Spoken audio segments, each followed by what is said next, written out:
Hello, and welcome to another episode of the Tejano Traveler. I'm your host Wally, and today we are taking a look at Palo Alto National Battlefield in Brownsville, Texas, on the Texas Tropical Trail. This is deep in the southern tip of South Texas. Once you get here, you can head over to the visitor center and get to find out some of the causes and the reasons as to why we had this battle here and why it's important that the United States won.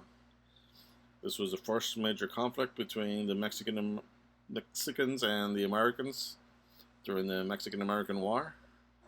It all started because of Texas. Texas decides to fight against Mexico and gain independence, and then after a good 7 or 8 years of independence, Texas decides, you know what, let's join the United States.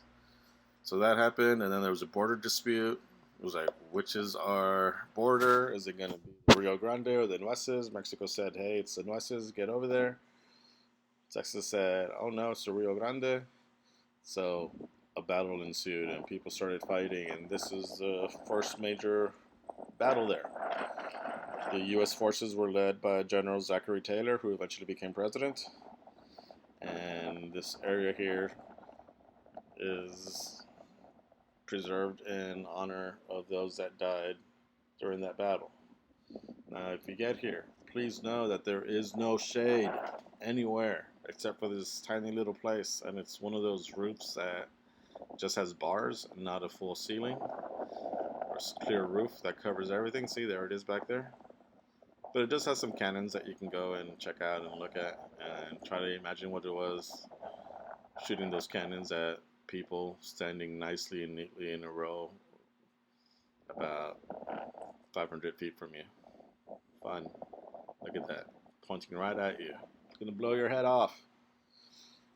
But coming here and seeing some of the history and learning some of it, it's pretty cool, especially if you're into history. It's nice learning about the history while standing in the place where history happened. And it does a pretty good job at showing you where the Mexican camp was and where the United States camp was and what occurred that day and how it started and some of the skirmishes that occurred. And this is that only shade I was telling you about. So come here and be prepared to sort of walk over to this shady area. Enjoy some of that shade. It's pretty windy here in South Texas, especially in a big open field. So also be prepared for that. But from here you can see the whole battlefield and read more about it. It's supposed to be some of the original landscape, so they haven't really changed it much. It was probably as grassy and as prickly as it looks right now.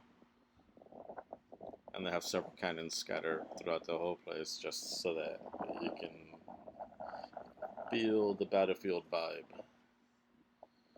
But once you realize that these people were just standing in front of each other several yards away and then just shooting at each other, makes you wonder, like, why? Like, have some self-respect and hide or something, because they're just shooting at you. But I guess that was war back then. Glad it's changed, maybe? I don't know. Maybe there was more honor back then. But the United States forces eventually overwhelmed the Mexican forces. The Mexican forces kept trying to counterattack, and they realized, hey, this isn't working. So they ended up retreating to Resaca de la Palma at the end of the day. And that led to the first U.S. victory. The U.S. knew they had them on the run then, so they followed them all the way to Mexico City eventually. And that's where our battle ends. Anyways, thanks for watching. Glad you're here learning some history.